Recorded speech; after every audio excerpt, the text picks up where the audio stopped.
지독한 폭염이 기승을 부렸던 여름이 가고 드디어 책 읽기 딱 좋은 독서의 계절, 가을이 왔습니다. 계절과 시간이 바뀔 때마다 읽고 싶은 책들도 달라지는 느낌인데요.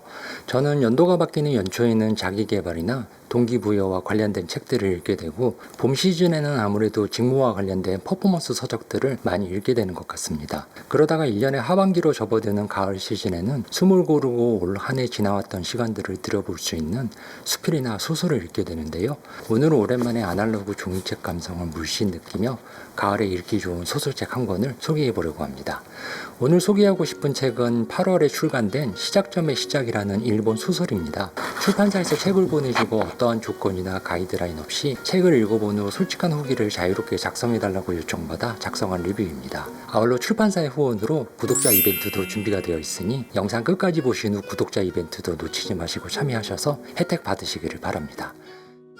먼저 이 소설은 일본의 R18 문학상을 수상한 치카노 아이라는 작가의 데뷔작입니다. R18 문학상은 어떤 상인지 궁금해서 찾아봤는데, 일본 내에서 파격적이고 실험적인 문학 작품을 발굴하기 위한 상이라 기존의 관습을 깬 파격적 문학을 좋아하는 독자들에게는 인기가 많다고 합니다. 그래서인지 책의 소재는 다소 강한 느낌이었습니다. 시작점의 시작이라는 제목에 이끌려 책을 펼쳤는데, 성매매업에 종사하는 여성들 그리고 주변 인물들의 시점에서 총 5편으로 구성이 되어 스토리가 전개됩니다. 5편 이야기가 각각으로 본다면 단편 소설로도 볼 수 있지만, 특이하게 등장인물들이 모두 연결되는 관계성을 갖고 있어서 한편의 소설로도 볼 수 있는 독특한 형식의 책입니다. 처음 소재를 접했을 땐 등장하는 여성들은 아마도 이러한 여성들일 것이다 라는 편견을 갖고 있었는데, 책을 읽어나가며 등장인물들의 캐릭터들이 저의 짐작과는 많이 다르게 전개가 되더라고요. 첫 번째 이야기는 업소에서 일하는 여성의 중학생 아들의 관점에서 작성된 이야기입니다. 업소에서 일을 하는 엄마가 갑자기 결혼을 하고 싶다고 말하자 혼란을 느낀 아들이 과거 성매매를 했다가 학교를 그만둔 중학교 때 선생님을 찾아가 나누는 이야기로 시작이 됩니다.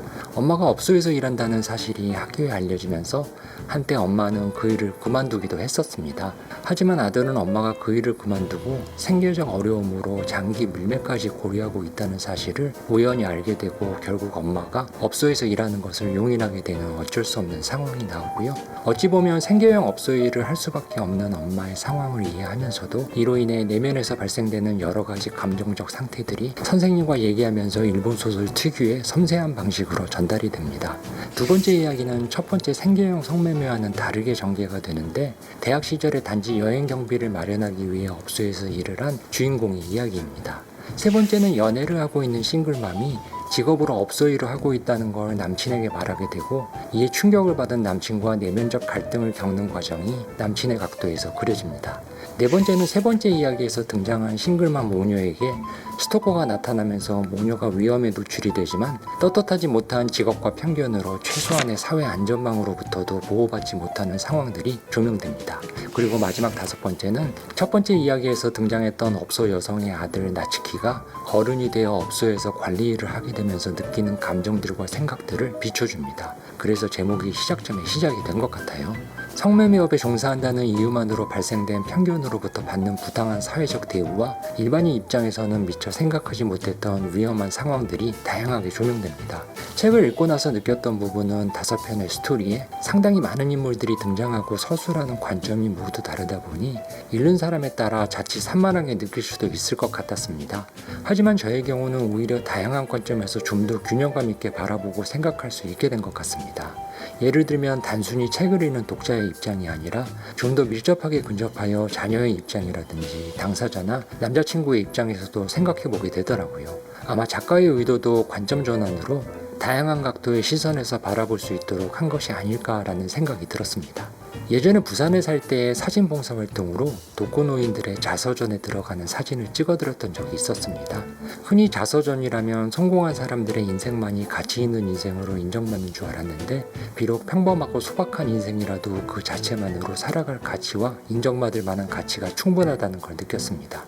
당시 혼자 거주하시는 여러 할머니, 할아버지들의 이야기를 두서없이 직접 들으며 정말 이런 인생도 있구나라는 생각을 했었는데, 이 책을 읽고 나서 드는 생각도 정말 이런 인생도 있을 수 있구나라는 똑같은 느낌이었습니다. 저 같은 평범한 일반인 입장에서는 머리로 받아들일 수 있는 허용 한계와 가슴으로 받아들일 수 있는 허용 한계가 일치할 수 없는 것이 저의 현실적 한계겠구나라는 생각도 어쩔 수 없이 들더라고요. 책을 읽고 나서 예전에 봤던 일본 영화 한 편이 떠올랐습니다. 단팥 인생 이야기라는 영화인데요. 파리만 날리던 단팥빵집에 빵을 만들 줄 아는 떠돌이 할머니 한 분이 들어오시면서 이 빵집이 대박이 나지만 알고 보니 할머니는 한센병 환자였습니다. 결국 한 소녀에 의해 동네에 소문이 나게 되고, 할머니를 지키려는 빵집 주인 의지와는 달리 할머니는 수용소로 가게 되죠.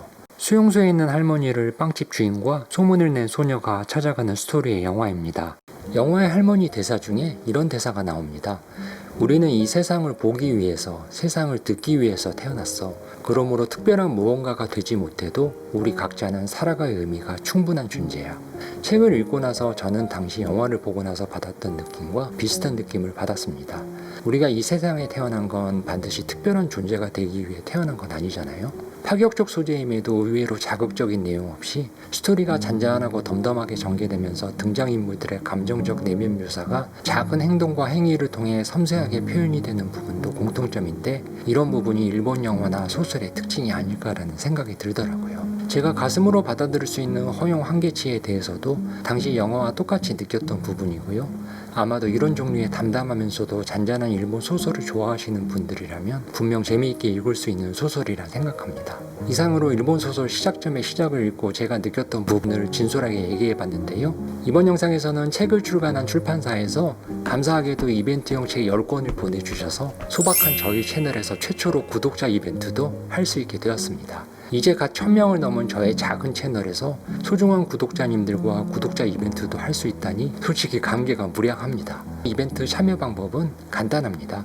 오늘 소개한 시작점의 시작 책을 꼭 읽어보고 싶은 구독자님들이 계시다면 좋아요와 함께 기간 안에 댓글로 사유를 남겨주시면 그중 10분을 선정하여 우편으로 책을 보내드리겠습니다. 혹시 아직 구독을 안 하셨다면 이번 기회에 채널 구독하시고 이벤트도 참여해 보시기 바랍니다. 상세 참여 방법은 고정 댓글로 남겨놓을 테니 참고하시기 바라며 오늘도 끝까지 영상 봐주셔서 감사합니다. 그럼 저는 더 좋은 영상으로 다음 영상에서 뵙도록 하겠습니다.